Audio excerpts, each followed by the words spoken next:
When you think of the Cold War, you probably imagine grainy footage, tense music, and two giant powers, America and the Soviet Union, staring each other down with nukes ready to fly. It was a world of spies, secret missions, and endless suspicion.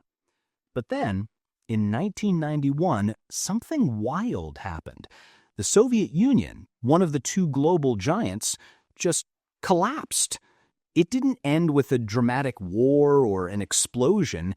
It ended with paperwork, a few signatures, a red flag lowered for the last time, and just like that, the United States became the only superpower on Earth.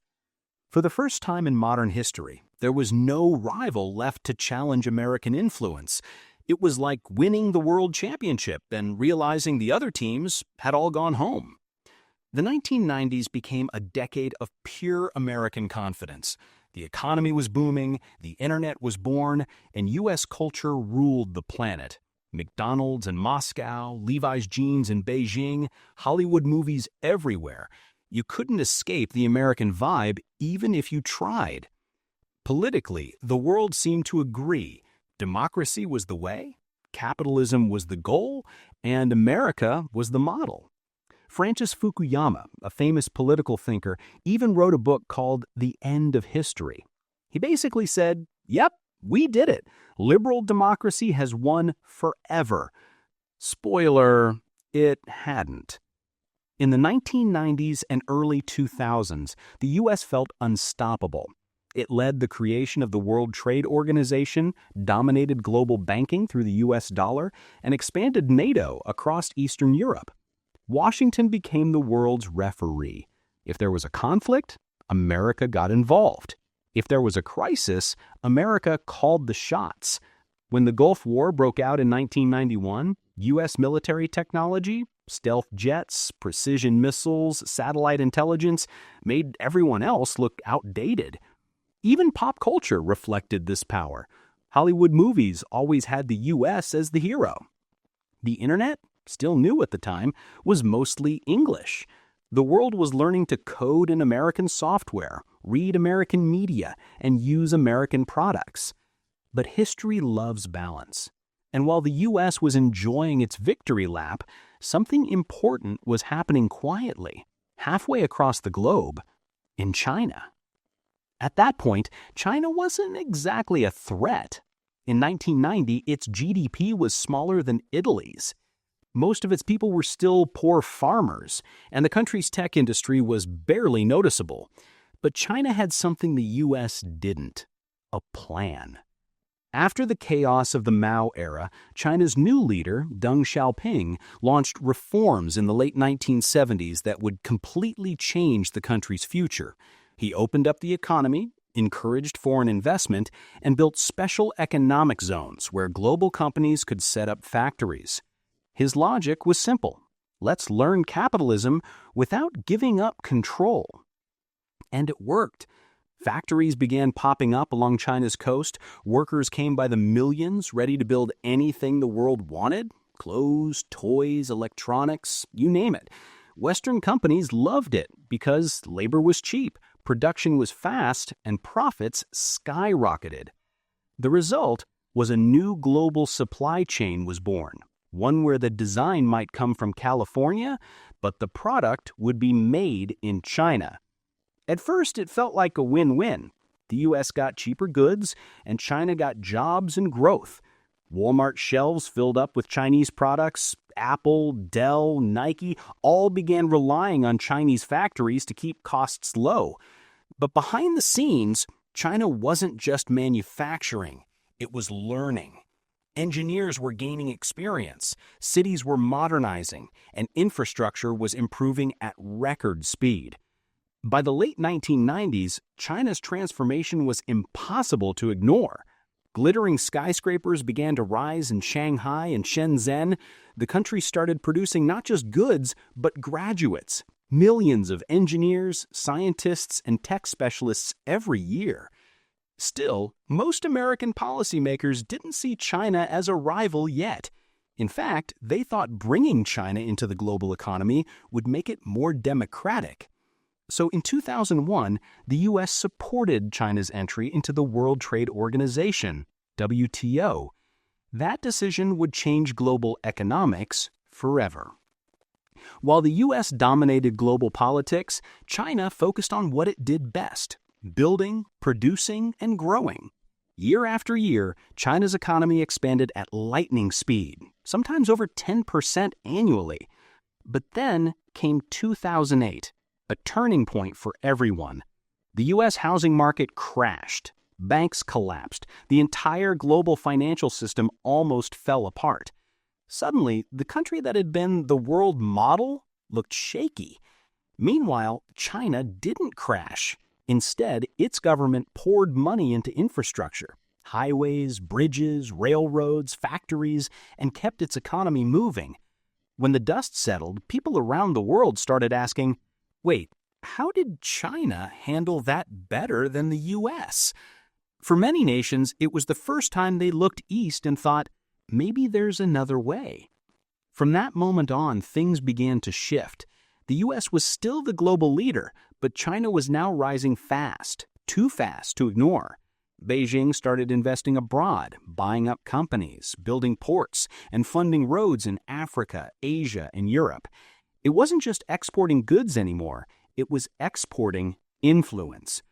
In 2013, China launched its Belt and Road Initiative, a mega project connecting over 60 countries through trade routes, railways, and digital infrastructure. The idea was simple. If you connect the world through Chinese-built systems, China becomes the new center of gravity. America saw this as a direct challenge. The U.S. had spent decades building its global order through alliances like NATO and trade systems like the IMF. Suddenly, Beijing was creating a parallel network. The era of quiet cooperation was over. The new Cold War had quietly begun. Unlike the first Cold War, this one isn't about ideology, at least not openly. It's not democracy versus communism. It's more like freedom versus control. China's model, often called state capitalism, shows how a government can control the economy while still making money through global trade. The U.S. model pushes open markets, free speech, and individual freedom. But for countries trying to develop fast, China's model can look tempting. You get results without all the political drama.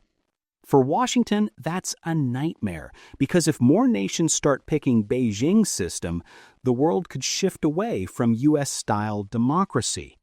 So the rivalry isn't just about who's richer or stronger. It's about who shapes the world's future. The Cold War between the U.S. and the Soviet Union may have ended in the 1990s, but the competition for global influence never stopped. It just changed form. One side believed the story was over, that America had won. The other side was quietly preparing for its comeback. And by the time the world noticed, it was already too late. The dragon had awakened. When people think of China in the early 2000s, they often picture factories, massive industrial zones filled with smoke, workers, and endless rows of machines stamping out cheap goods for the world. And sure, that was part of the picture. But underneath all that manufacturing muscle, something deeper was happening. China wasn't satisfied just being the factory of the world. It wanted to be the brain of the world, too. The plan? Simple, but genius. Learn from the West, then outsmart it. By the 2010s, China had entered what you could call its upgrade decade. It was done making low-end goods. Now, it wanted to dominate high-tech industries, things like robotics, AI, green energy, and semiconductors. In 2015, Beijing officially launched its plan, Made in China 2025.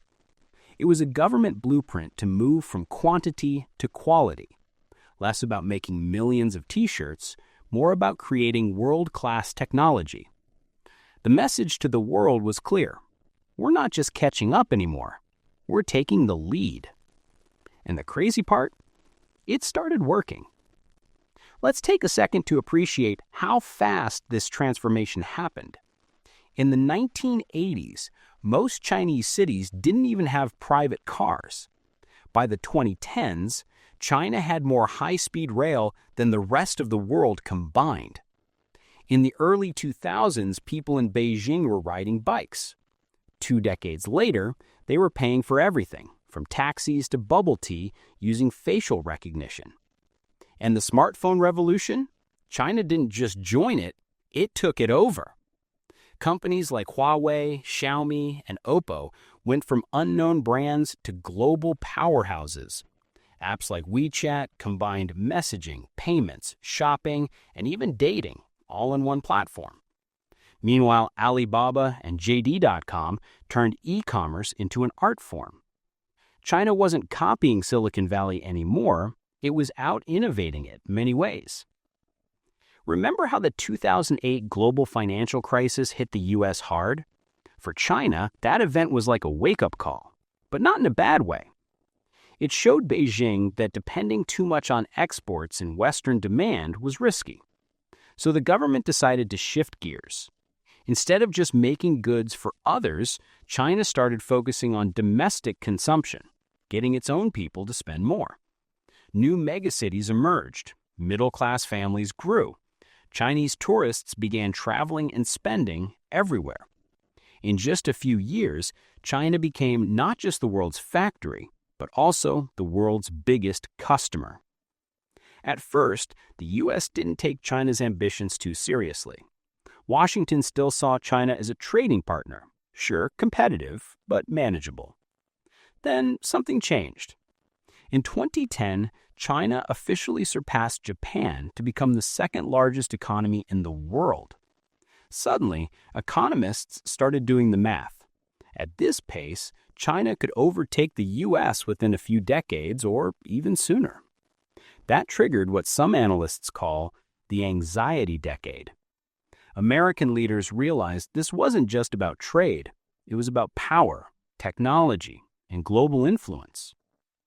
By 2018, under President Donald Trump, the U.S. launched a trade war against China, slapping tariffs on billions of dollars of goods. Washington accused China of unfair trade practices, intellectual property theft, and state-backed subsidies that gave Chinese companies an edge. China hit back with its own tariffs, and just like that, the new Cold War was no longer subtle, it was official. But the conflict wasn't only about money. It was also about values. The U.S. believes in free markets, free speech, and private enterprise. China believes in centralized control and national unity. So when Chinese companies started dominating markets like Huawei and 5G or TikTok and social media, Washington didn't just see business competition, it saw a threat. American officials began warning that these apps and tech systems could collect data or spread propaganda. TikTok became a political flashpoint. Huawei got blacklisted. Suddenly, it felt like every new invention was part of a global tug-of-war. The world wasn't divided by ideology anymore. It was divided by technology. Meanwhile, Beijing wasn't just focused on home turf. It was building influence abroad at lightning speed. In 2013, China rolled out its Belt and Road Initiative, a modern-day Silk Road. But instead of camels and spices, it was about ports, highways, railways, and fiber optic cables. Over 60 countries joined, many from Asia, Africa, and Latin America. China offered loans, expertise, and construction crews, and for countries that felt ignored by Western powers, this was a dream come true. But for Washington, it looked like something else entirely, a strategic move to redraw global trade maps with Beijing at the center. Suddenly, Chinese-built infrastructure was everywhere, from rail lines in Kenya to ports in Greece. The map of global influence was changing, one construction project at a time. If there was one moment that captured the new Cold War perfectly, it was the 5G showdown. 5G, the fifth generation of wireless tech, promised lightning-fast internet, smarter cities, and futuristic innovation. Whoever controlled it would basically control the world's digital nervous system. China's Huawei led the race, selling 5G equipment to dozens of countries. The U.S. panicked. Washington claimed Huawei's tech could be used for espionage and pushed allies to ban it. That's when the battle lines became crystal clear. Team U.S. versus Team China. And the crazy part is, even countries that wanted to stay neutral couldn't. Because in today's world, your choice of network, chips, or apps can decide whose side you're on. The US and China now stand for two competing worldviews. One says, let people and markets decide. The other says, let the state guide progress.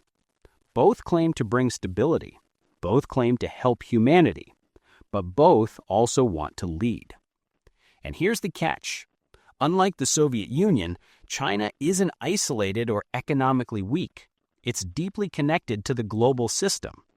Every iPhone has parts from China. Every American company has links to Chinese suppliers. So this isn't a clean rivalry. It's a complicated, messy, interdependent one. You can't unplug one side without breaking the entire global system. As the 2020s began, this rivalry entered every corner of life: trade, tech, diplomacy, even social media. On one side, Silicon Valley builds the digital future. On the other, Shenzhen and Beijing do the same, just under a different flag. It's not about who has more bombs now. It's about who writes the code, designs the chips, and controls the platforms we all depend on.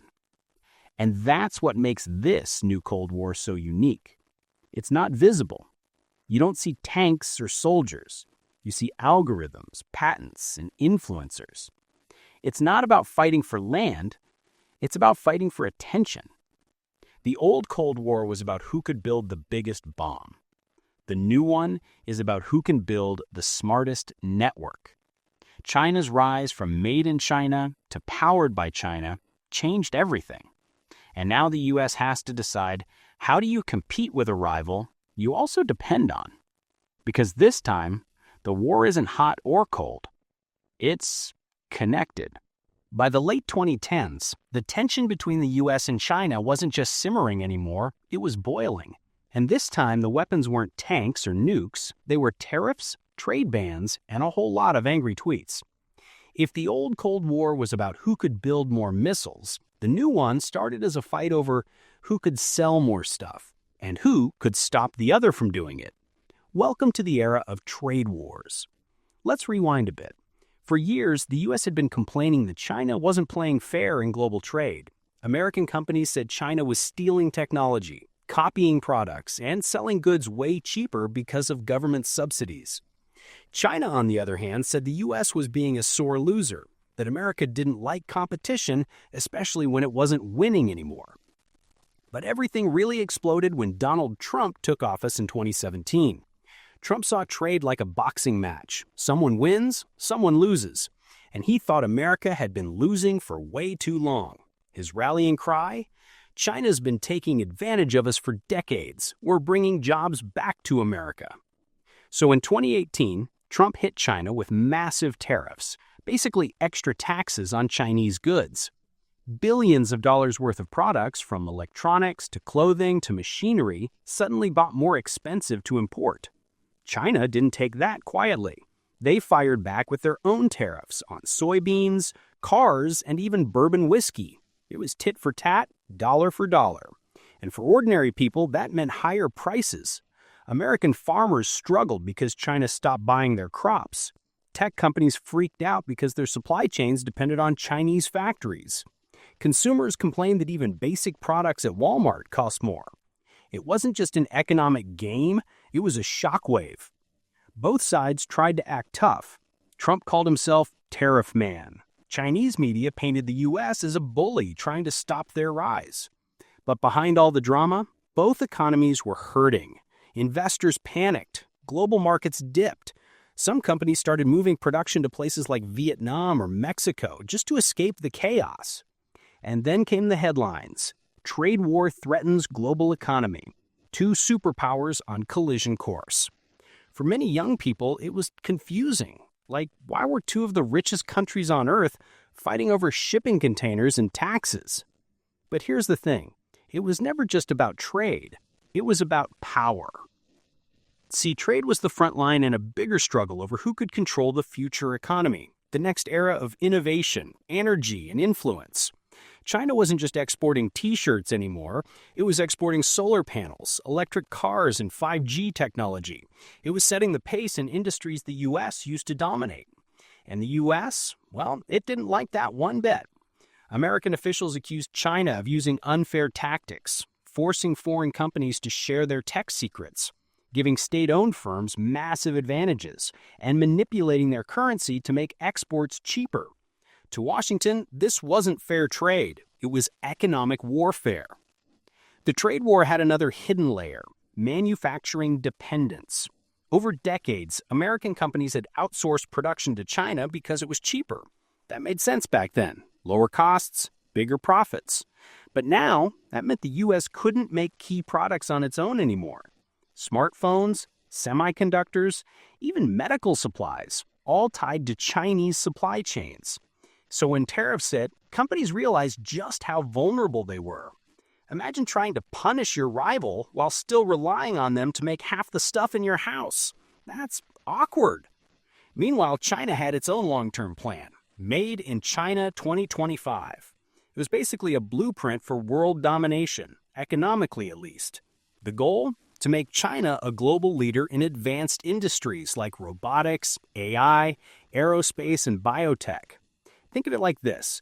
China didn't just want to assemble iPhones anymore. It wanted to design them, build the chips inside them, and own the companies that make them. That freaked out the U.S. big time, because if China succeeded, America's technological edge would vanish. So Washington started responding with more than just tariffs. It began targeting China's crown jewels, its tech companies. Enter Huawei, the giant telecom firm that became a global lightning rod. In 2019, the U.S. accused Huawei of spying for the Chinese government and banned American companies from doing business with it. Huawei denied everything, of course, but the damage was done. Suddenly, other countries had to pick sides. Would they allow Huawei to build their 5G networks or not? It wasn't just about phones. It was about who controlled the digital infrastructure of the future. The trade war had officially evolved into a tech war. But back to trade for a second. After months of back and forth, the U.S. and China finally signed something called the Phase 1 Agreement in January 2020.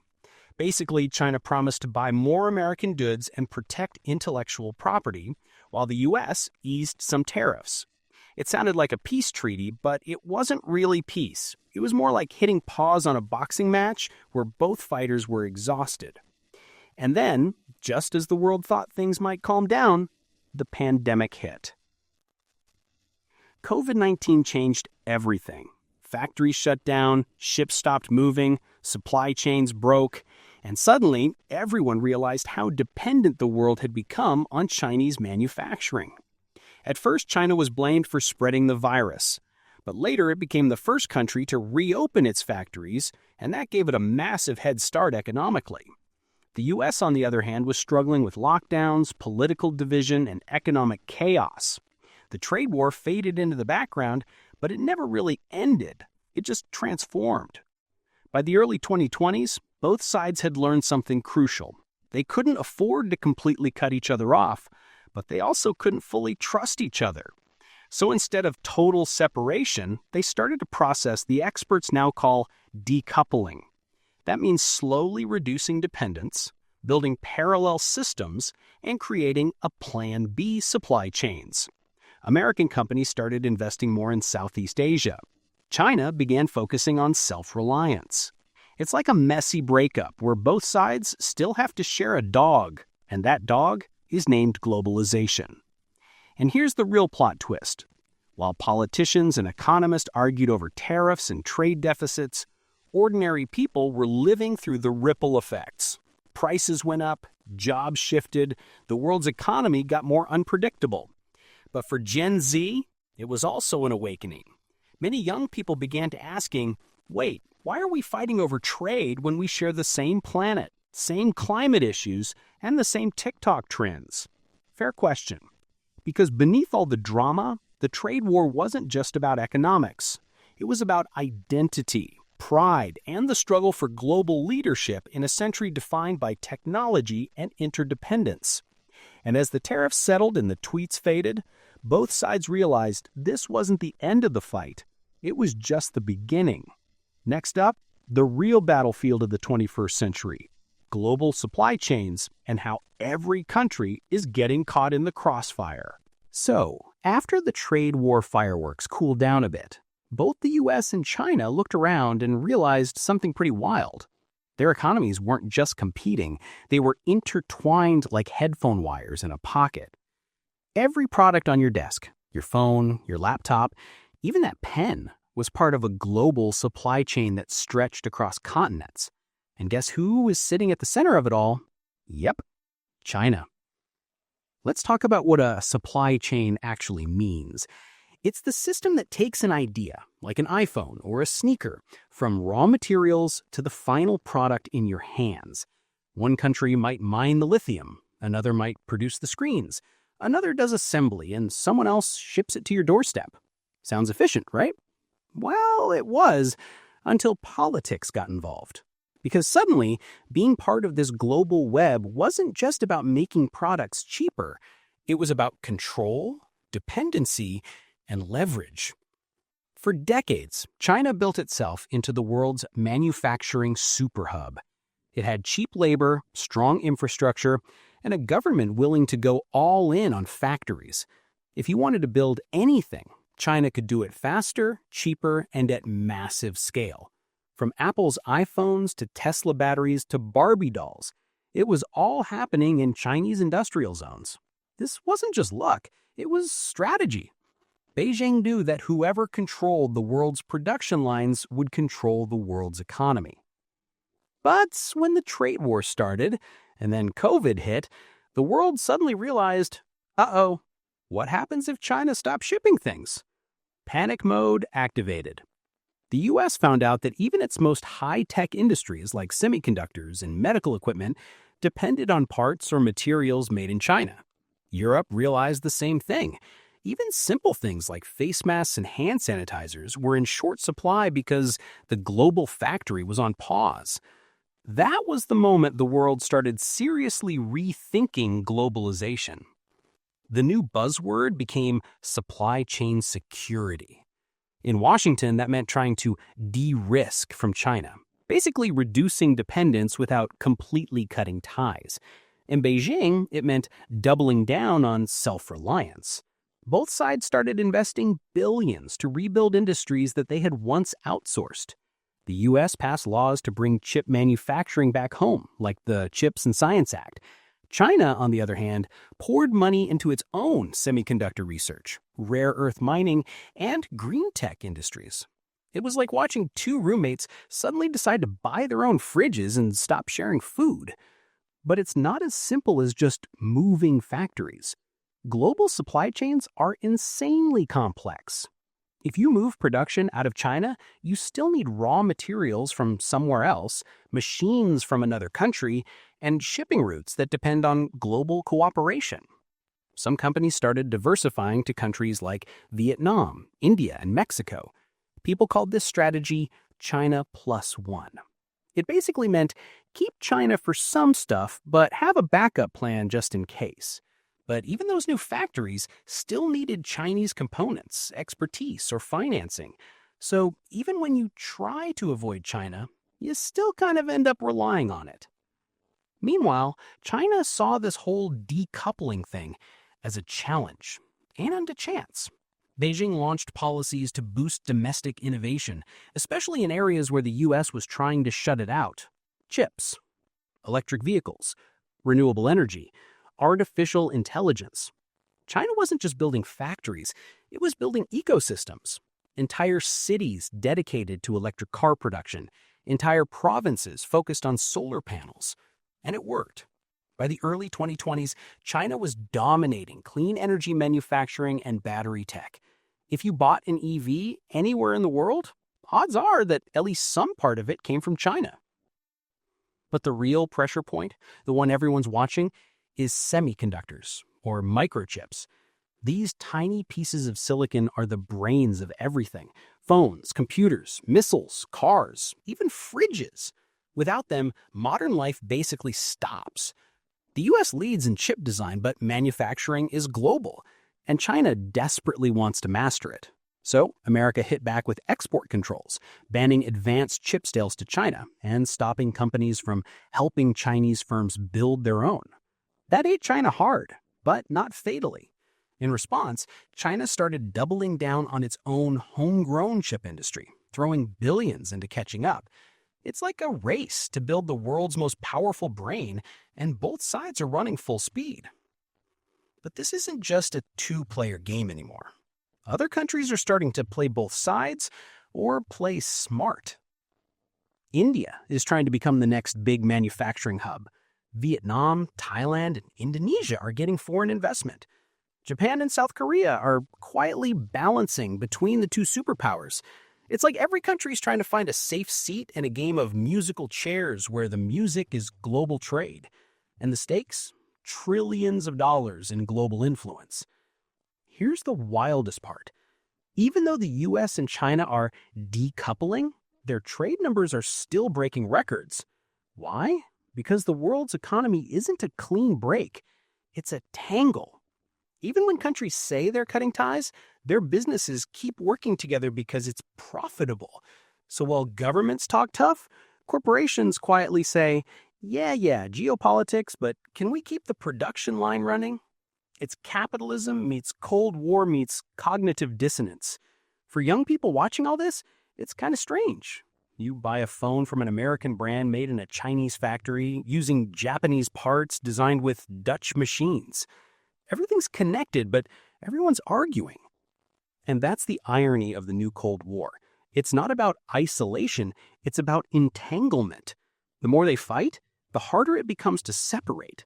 And the harder it becomes to separate, the more both sides realize they need each other, whether they like it or not. So what does the future look like? Most experts say full decoupling won't happen. Instead, we'll see a world with two overlapping systems. One centered around the US and its allies, another around China and its partners. They'll both make the same things, but differently. Compete in tech, trade, and influence, sometimes cooperate, sometimes clash. And for the rest of us, we'll be living in the middle of it all, ordering gadgets, scrolling social media, and watching history unfold in real time. So, the trade war didn't end. It just evolved.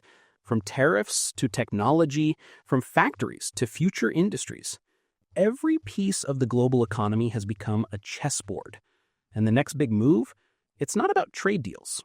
It's about technology, where innovation and data decide who leads the 21st century. So far, we've seen trade wars, tariffs, and tangled supply chains. But here's where things get really spicy. Because in the 21st century, power isn't just about who has the biggest army or the most money. It's about who controls technology.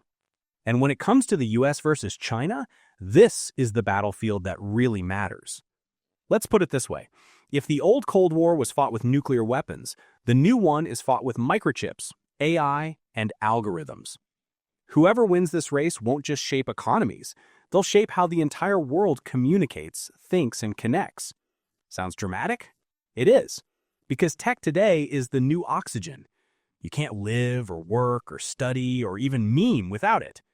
The US had a huge head start. It's home to Silicon Valley, the birthplace of giants like Apple, Google, Microsoft, Meta, and Amazon. These companies built the digital world we all live in. They control the operating systems, the app stores, the social media feeds, and the cloud services that power the planet. For years, America basically owned the internet. Then came China, and it decided to build its own version. Instead of using Google, China had Baidu. Instead of Facebook, it had WeChat and Weibo. Instead of YouTube, it had Bilibili. And instead of TikTok, TikTok was China's creation that took over the world. That's when the US realized, hold up, the student is becoming the master. TikTok was a wake-up call. It wasn't just another app. It was a cultural bomb. Billions of users, short videos, memes, and trends that literally define Gen Z life. And the crazy part? It wasn't American. It was owned by ByteDance, a Chinese company. Suddenly, the US government started freaking out about data security. Politicians claimed TikTok could be used to spy on Americans or spread Chinese propaganda. TikTok said, "Chill, our data's stored in the US." But the damage was done. The app had become a political symbol of the new digital battlefield. And that battlefield runs deep. Because behind every app, every phone, and every smart thing in your house are the real power players: semiconductors, 5G networks, and artificial intelligence. These are the holy trinity of modern tech dominance. Semiconductors are the brains. 5G is the nervous system. AI is the intelligence guiding it all. And both the US and China want to own the whole body. Let's start with chips because they're kind of the new oil. America designs the most advanced chips through companies like NVIDIA, Intel, and AMD. But manufacturing happens mostly in Taiwan and South Korea, specifically at TSMC, the world's leading chip maker. China desperately wants to catch up, but it's years behind in advanced chip-making tech. So what did the US do? It started blocking China from buying high-end chips or the machines needed to make them. That's like saying, you can build a car, but we're taking away your engine and your tools.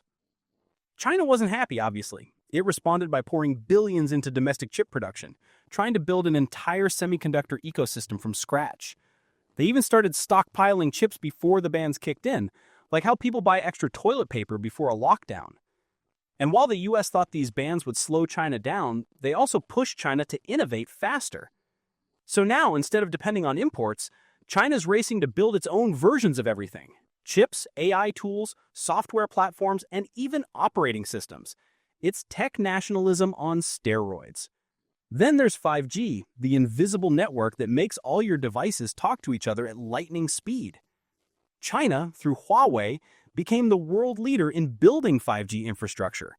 That freaked out the US because whoever controls 5G can basically control how data flows globally.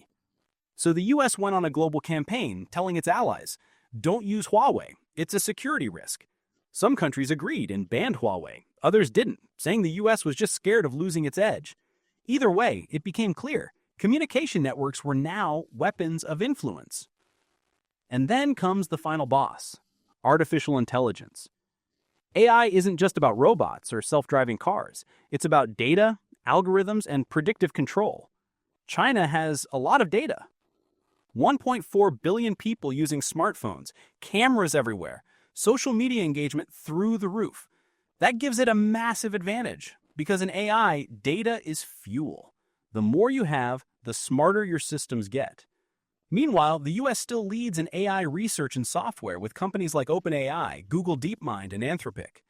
So it's not about who invented AI, it's about who applies it better, faster, and everywhere. And this is where things get tricky. Because AI can be used for amazing things: healthcare, education, clean energy, but it can also be used for control. Facial recognition, social credit systems, predictive policing, all those sound straight out of a dystopian movie, but they're real in parts of China. At the same time, in the US, AI is raising questions about privacy, bias, and the spread of misinformation. It's not just who's building AI, it's how they're using it. So as both superpowers invest billions into technology, the world is starting to divide digitally. One side runs on American apps, Google services, and Western tech standards. The other runs on Chinese apps, Chinese data networks, and Chinese-built hardware. It's like the internet is splitting into two parallel worlds. And the crazy part is, you might not even notice it happening. Your phone, your Wi-Fi, your favorite app, all of them might soon depend on which side your country aligns with. For young people, this feels surreal. Because while governments argue about 5G towers and chip sanctions, Gen Z is just trying to upload a dance video without lag. But beneath that simplicity is a global power struggle over who owns the digital future. And the truth is, neither side is slowing down. Both are investing billions in next-gen innovation: AI models, quantum computing, cybersecurity, and space tech. We're witnessing the dawn of a new kind of Cold War, one where battles are fought not with bombs, but with bandwidth. The US and China are no longer just trade partners. They're digital rivals, each trying to outcode, outchip, and outsmart the other. And in this race, there's no pause button, because the next front in this tech war is even bigger: data, surveillance, and control. So we've talked about chips, 5G, and AI. But here's the kicker. All that technology runs on one thing: data. And in the new Cold War, data is the new nuclear weapon. Not explosive like a bomb, but just as powerful.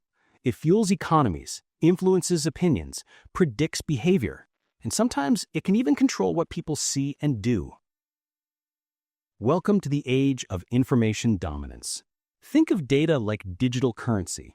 Every time you scroll TikTok, post a photo on Instagram, or order food online, you're generating it. Clicks, likes, searches, location info. It all feeds into huge systems that track trends, preferences, and patterns. For companies, data is gold. For governments, it's power. And China and the US are racing to collect and control the most of it. Let's start with China. China has a massive population, 1.4 billion people, most of whom use smartphones daily. That's an enormous pool of digital behavior to analyze. Combine that with state-controlled platforms like WeChat, Alipay, and Didi, and you have a data machine like no other. This isn't just about advertising or e-commerce. It's about predicting human behavior, from traffic patterns to spending habits to political sentiment. In the hands of a government that values control, let's just say it's a game changer. Meanwhile, the US leads in tech innovation and global platforms. Facebook or Meta, Google, Amazon, and Apple collect data across the globe, on billions of people. They can analyze trends, influence buying habits, and even shape elections indirectly through targeted content. In other words, both countries have immense digital power, but they use it differently. China uses data to maintain control domestically. The US uses data to maintain influence globally. And both strategies come with risks. One of the biggest battlegrounds is cybersecurity. Governments are constantly trying to hack, defend, and sometimes sabotage each other's systems. Critical infrastructure like power grids, banking networks, and transportation systems can become targets. Even private companies aren't safe. Intellectual property theft and corporate espionage have become major concerns. For tech companies, every line of code could be a potential vulnerability or a weapon. Then there's social media influence. We've all seen it: memes, videos, trends going viral almost overnight. But what if some of those trends are nudged by governments or corporations to push a particular agenda? That's exactly what makes data so powerful. If you can predict what people want to see, you can subtly shape opinions, steer debates, and even influence elections, all without firing a single shot. This is a war fought in timelines, feeds, and notifications.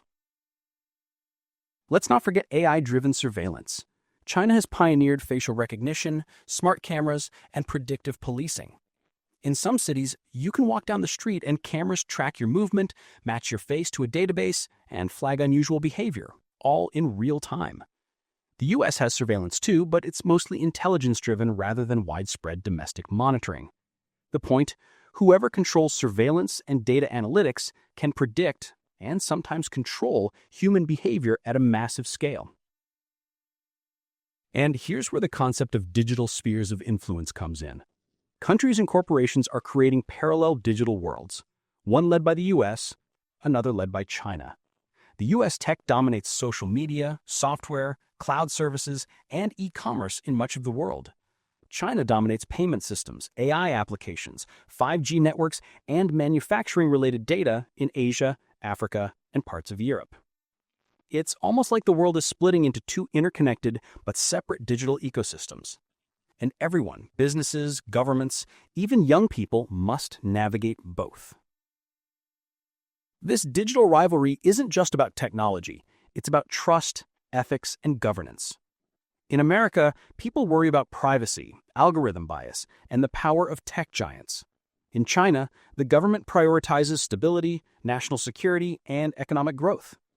Each approach shapes the internet differently, and whichever system becomes dominant could set global standards for decades.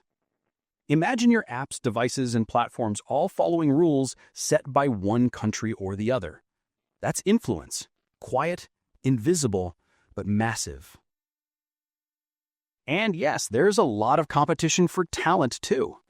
Both superpowers are racing to hire the best AI engineers, data scientists, and cybersecurity experts. Universities, research labs, and tech hubs have become arenas of soft power. Whoever educates the next generation of tech leaders could also shape the rules, products, and ethics of the future digital world. It's like a high-stakes video game where the top players decide the levels everyone else must play. So, what does this mean for ordinary people? It means your digital life, your apps, your feeds, your purchases could increasingly be influenced by a subtle tug-of-war between two global powers. It also means that the new Cold War isn't just something politicians debate on TV. It's part of your daily life. Every swipe, click, and tap could be contributing to the data landscape that shapes global power. And here's the twist. Unlike the nuclear Cold War, this conflict doesn't have a clear line between war and peace. China and the US are competing fiercely, but they also depend on each other.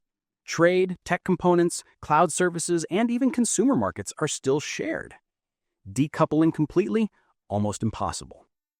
It's like two roommates fighting over the thermostat, but still sharing the electricity bill. That's why experts call this era the new Cold War. It's cold because we're not seeing open battles on the streets. It's hot because the stakes are sky high. Control of tech, control of data, and influence over the global digital order. And unlike the first Cold War, this one is invisible. You can't see the missiles. You can't hear the explosions. You just feel it in your feed, your apps, and your devices.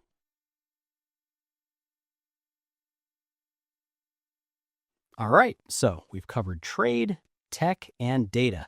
But now things get a little more traditional, because even in the new Cold War, military power still matters.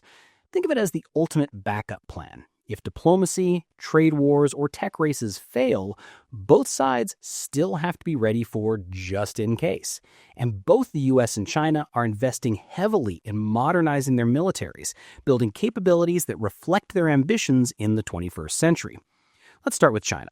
Over the past 2 decades, the People's Liberation Army, or the PLA, has gone from a massive, somewhat outdated force to a high-tech military powerhouse. China's strategy isn't about invading the US. Let's be real, geography makes that impossible.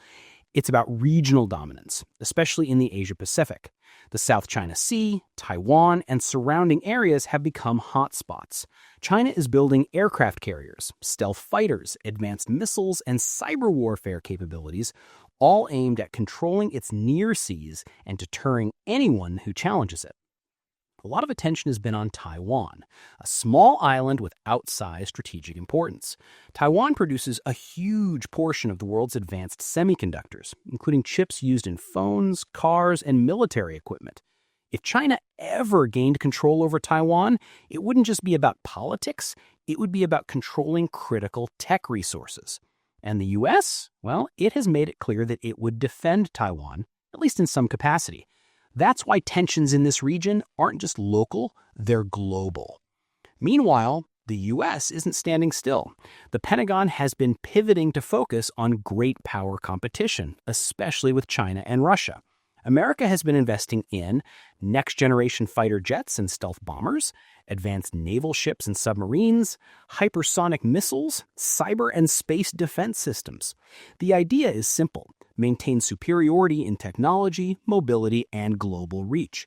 The U.S. can't match China ship for ship in the South China Sea forever, but it can use alliances, bases, and technology to keep the balance. And alliances are a huge part of the strategy. The U.S. has formal defense commitments with Japan, South Korea, Australia, and NATO countries, creating a network that extends American influence across oceans. China, on the other hand, has fewer formal military alliances, but it's building partnerships through initiatives like the Belt and Road and arms sales in Asia, Africa, and the Middle East.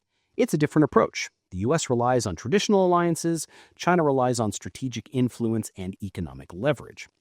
One of the big innovations in this arms race is missiles and long-range weapons. both nations are developing hypersonic missiles that can travel faster than Mach 5, basically 5 times the speed of sound. These weapons are harder to track and intercept, making traditional defense systems less effective. It's like building a super-fast video game cheat that's nearly impossible to block. Both sides are also experimenting with drone swarms, unmanned submarines, and advanced robotics, machines that can operate in air, land, and sea without putting humans directly in danger. Then there's cyber warfare. Unlike missiles, cyber attacks are silent, invisible, and can strike without warning. Both nations have massive cyber commands dedicated to defense and offense. Imagine someone sneaking into a bank's database, shutting down power grids, or interfering with transportation systems. All digitally. That's the modern battlefield. No explosions, but serious consequences. Space is also a huge frontier. Satellites control communications, navigation, and surveillance. If you can disable an opponent's satellites, you effectively blind their military and disrupt global communications. It's like the old Cold War space race, but with much higher stakes, because today everything depends on orbiting satellites. A lot of this may sound scary, and it is, but it's important to understand the strategy. Neither the US nor China wants a full-scale war. Both know it would be catastrophic, especially with nuclear weapons still in play. Instead, this is about deterrence, influence, and readiness. Both nations are flexing muscles, showing that they can defend interests and project power without actually firing a shot.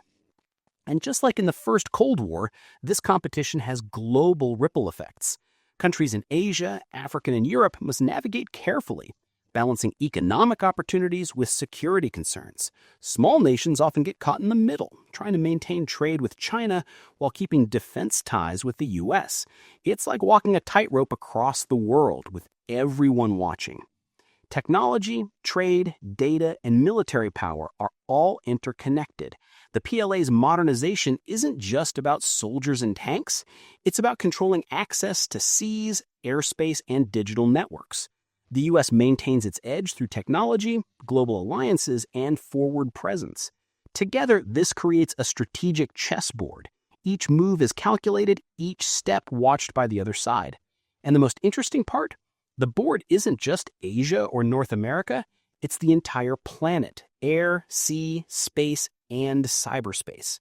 Military power in the new Cold War isn't just about who can hit harder, it's about who can deter smarter, move faster, and control the rules of engagement without ever firing a shot.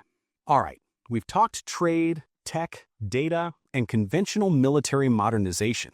But there's one thing that still keeps both sides awake at night: nuclear weapons.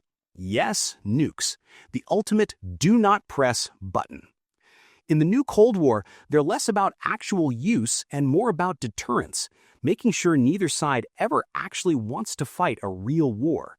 Think of it like two kids holding water balloons over each other's heads. One slip, and boom, everyone's soaked. Let's rewind. During the first Cold War, the US and the Soviet Union built stockpiles of thousands of nuclear warheads. The strategy was simple: mutually assured destruction, or MAD for short. Basically, if one side launched nukes, the other could launch just as many, and both would lose. It's terrifying on paper, but it worked. Neither superpower wanted to start World War III. Fast forward to today, and the stakes are different, but familiar. The U.S. has the most sophisticated nuclear arsenal in the world. It has a triad: land-based missiles, submarine-launched missiles, and strategic bombers. Submarines are especially scary. They can hide underwater for months, making it nearly impossible for an opponent to take them out in a first strike. China's nuclear arsenal is smaller, but it's growing and modernizing rapidly.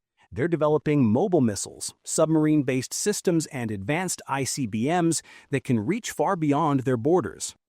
One key concept here is second strike capability.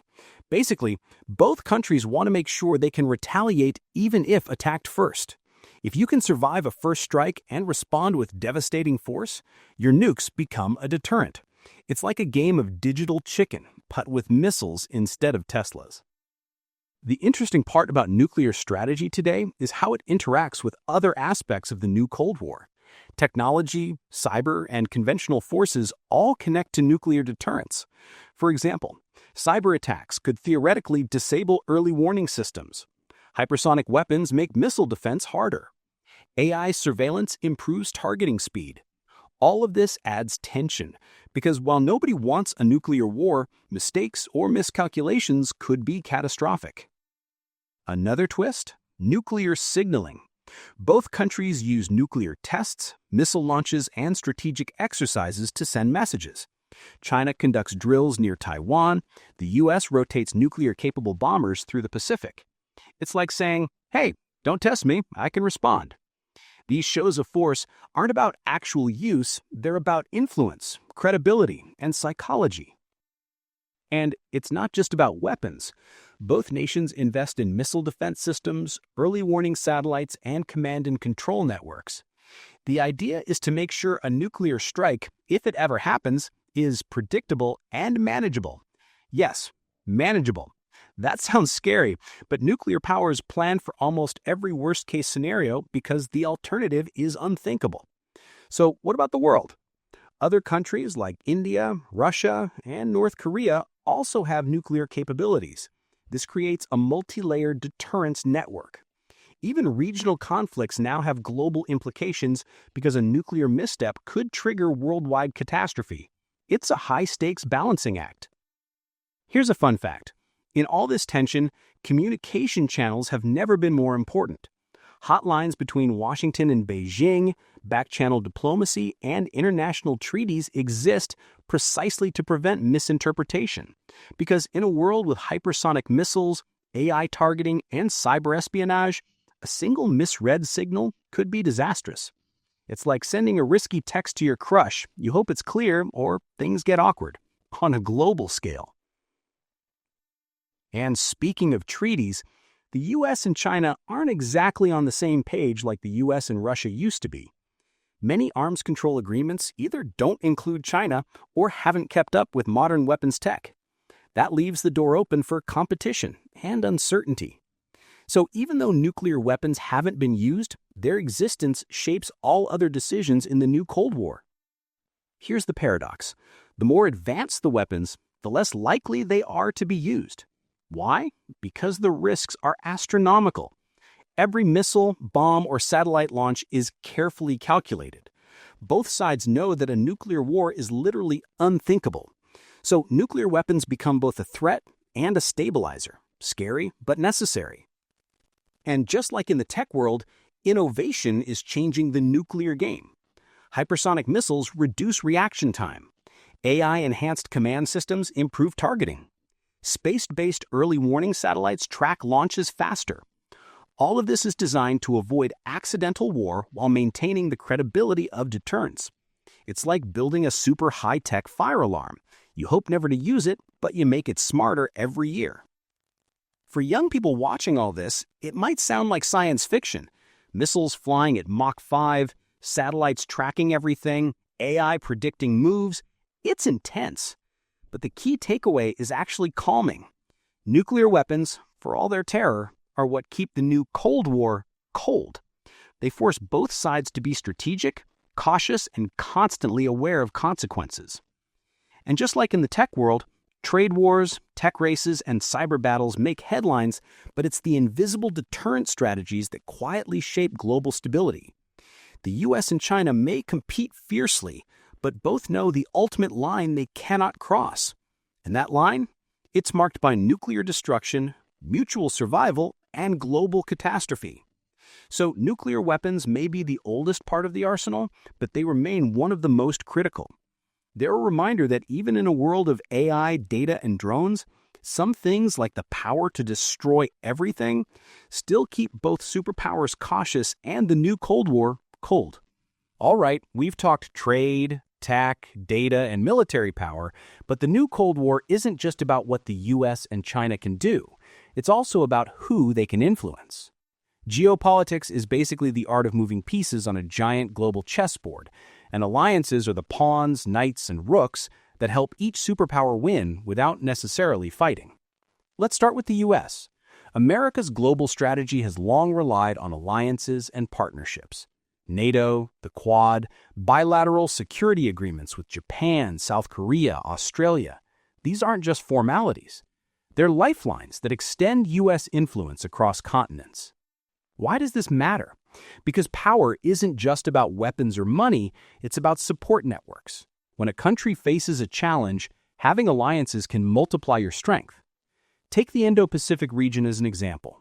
China is rising, economically and militarily, but the U.S. has built strong relationships with regional powers.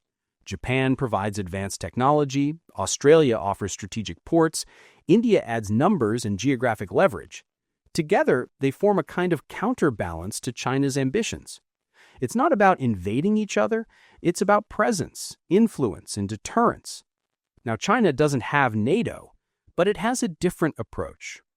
Through economic diplomacy, infrastructure investments, and regional partnerships, China has built a sphere of influence across Asia, Africa, and parts of Europe. The Belt and Road Initiative is the crown jewel of this strategy. Roads, ports, railways, and energy projects create economic ties that also serve geopolitical purposes. Basically, countries that rely on Chinese investment might hesitate before opposing China politically.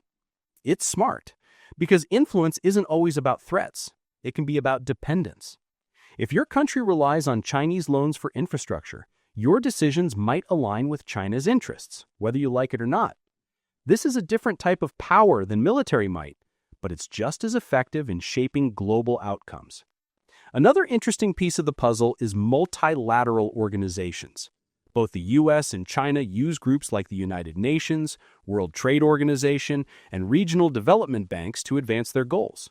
Sometimes it's direct influence, like funding initiatives or setting agendas. Other times it's more subtle, like shaping rules, standards, or trade agreements that favor one side. It's like playing Monopoly, but instead of just money, the rules themselves can change depending on who's in charge.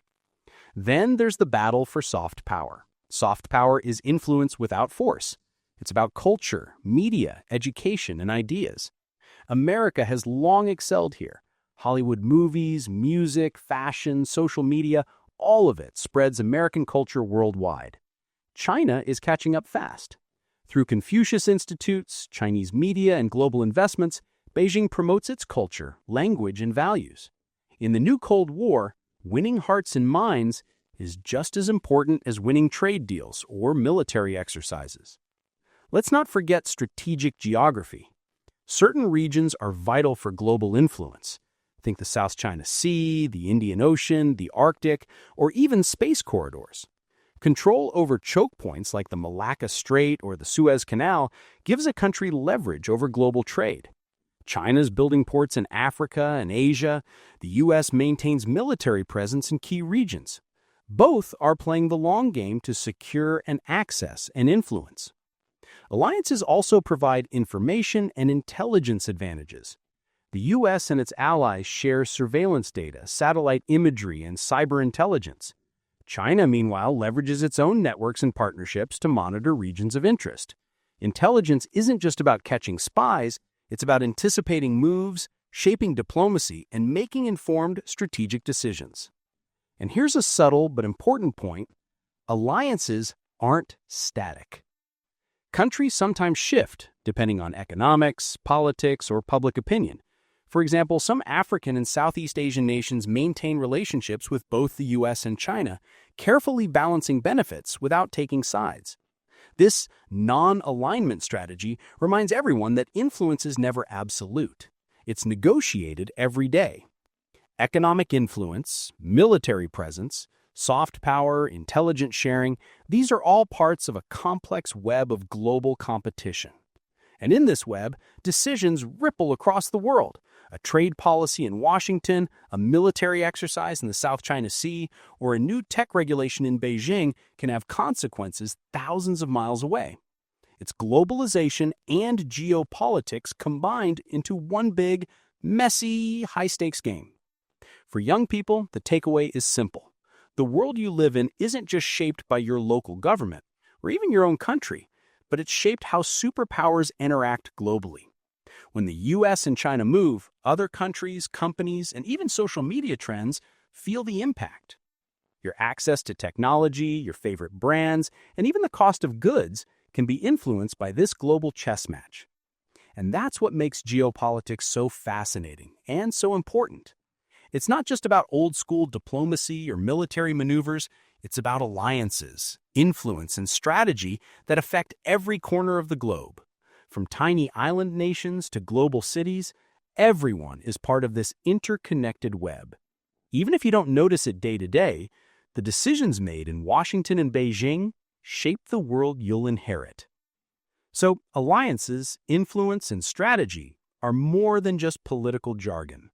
They're the invisible forces shaping trade, tech, and security in the new Cold War. Okay, so alliances and military presence set the stage, but in the new Cold War, the real power often comes down to money.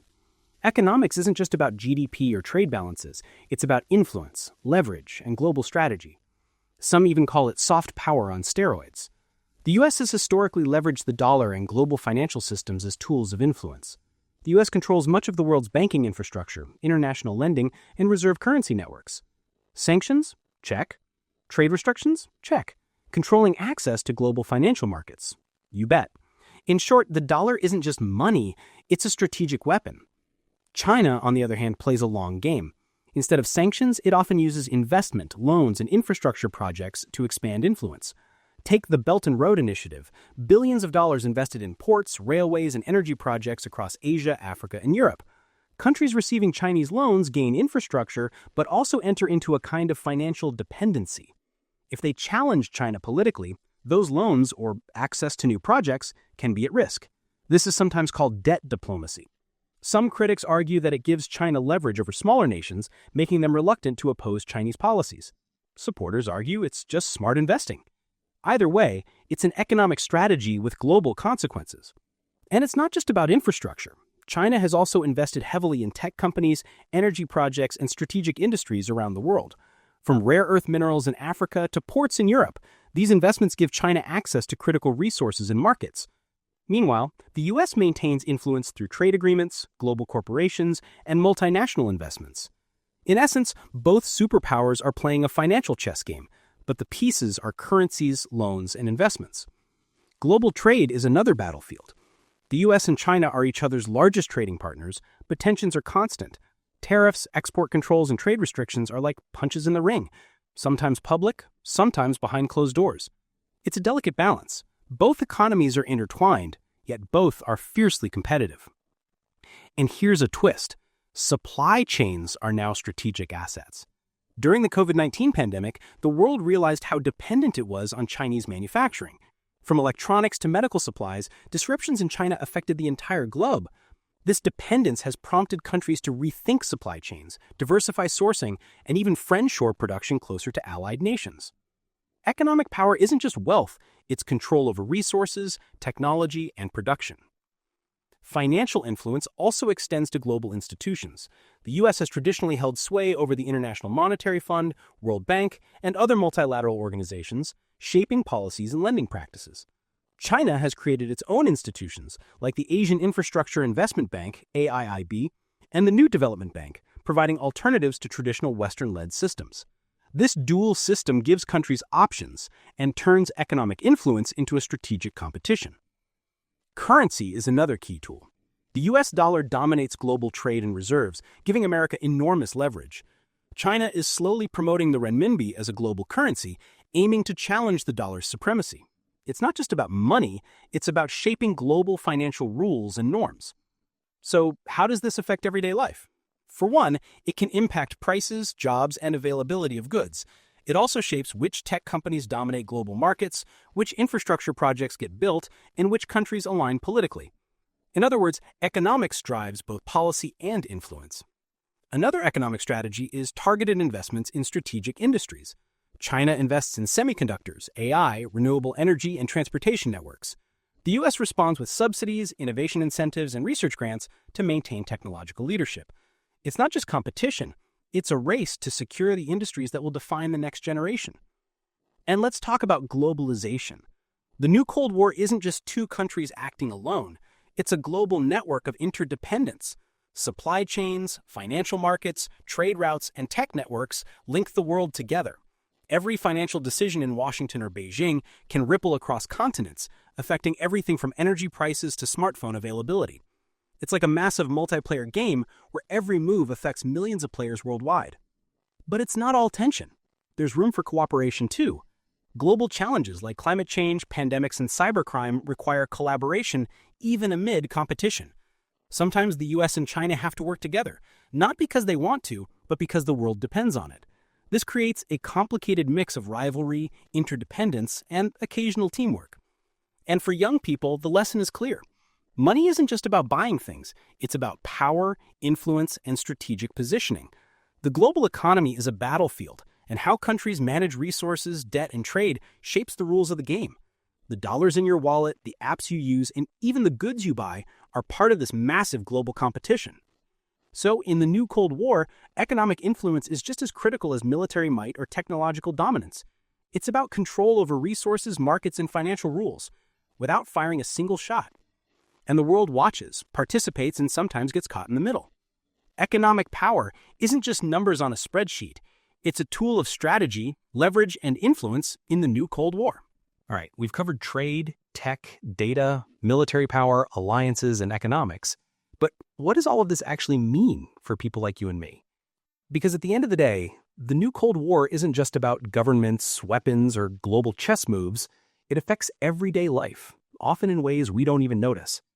Let's start with technology. Imagine your smartphone, your laptop, and your apps. These aren't just tools, they're also products of the US-China rivalry. Who makes your chips? Where are your devices assembled? Which apps do you use, and under whose rules? Everything you scroll, swipe, or tap could be influenced, subtly, by the geopolitical competition between these two superpowers. Then there's jobs and careers. Tech industries, manufacturing, finance, and logistics are all shaped by global tensions. A trade war could impact the electronics you work with or sell. Sanctions might affect companies where your friends or family are employed. Investments in AI, renewable energy, or advanced manufacturing could create opportunities, but only if you're in the right place at the right time. In short, career paths aren't just personal, they're connected to global strategies. Education is another area affected. Countries invest in STEM programs, AI research, cybersecurity training, and even space science to maintain a competitive edge. If you're a student, your school or university could be influenced by these global priorities, sometimes subtly, sometimes in big, visible ways. Scholarships, research funding, and international programs may shift depending on who's leading in tech and economics. Travel and mobility also come into play. Visa rules, trade restrictions, and political tensions can make it harder or easier to study, work, or live abroad. Flights, shipping, and international trade routes are also affected by geopolitical tensions. In other words, the new Cold War doesn't just exist on the news, it exists in your passport, in your classroom, and sometimes in your social media feed. Even culture isn't immune. Movies, music, books, and online platforms can reflect political tensions. Some media may be blocked or restricted in certain countries. Some cultural exports are promoted deliberately as part of soft power campaigns. So yes, the memes you share or the shows you binge watch can have a geopolitical context, even if it doesn't feel like it. Another interesting effect is consumer behavior.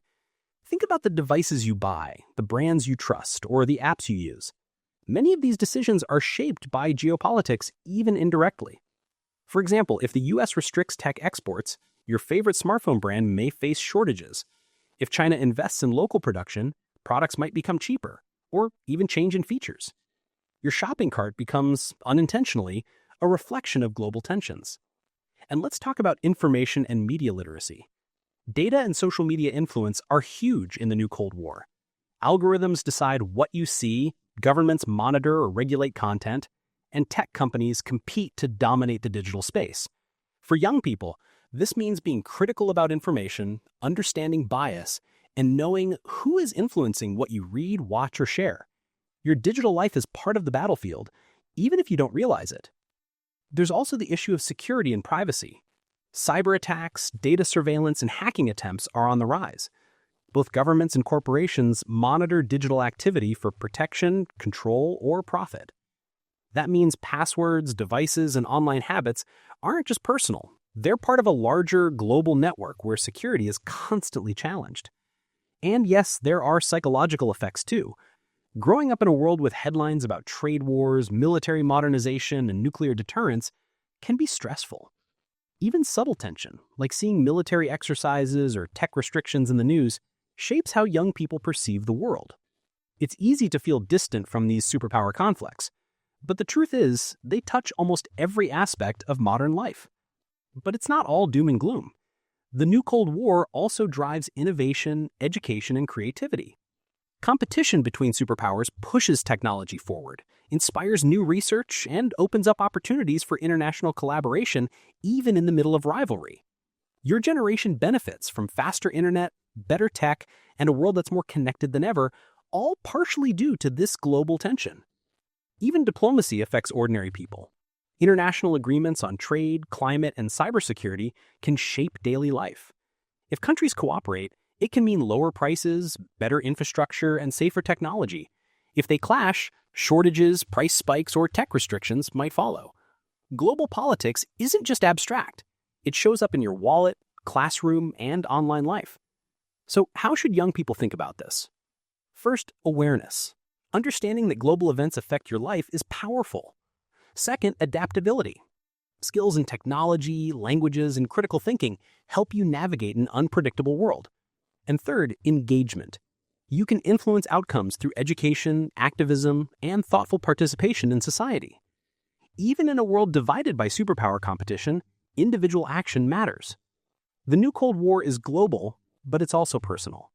Every swipe, purchase, and choice is connected, whether it's the device you use, the platform you scroll, or the country you visit. This might sound heavy, but it also means that you are part of the story, whether you realize it or not. So while superpowers play chess on a global scale, the new Cold War touches the lives of ordinary people in real, everyday ways. All right, we've come a long way.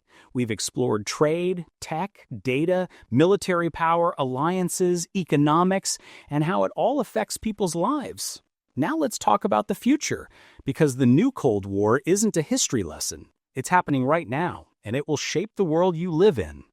First, here's the reality. The world is not going back to a single global order led by one superpower. The US and China are coexisting, competing, and cooperating all at once. It's complicated, messy, and sometimes contradictory. Think of it like a video game with two rival players who sometimes team up to beat a common boss, but are also trying to outscore each other at the same time. Let's start with technology. The race for AI, quantum computing, and advanced chips isn't slowing down. Both countries will continue to push boundaries, and you can expect breakthroughs in autonomous vehicles, smart cities, healthcare, and entertainment. But the tech race comes with ethical and societal questions. Who controls AI? How do we ensure privacy? Can algorithms be fair? Your generation will inherit not just the devices, but the rules and norms that govern them. Next, military and strategic competition.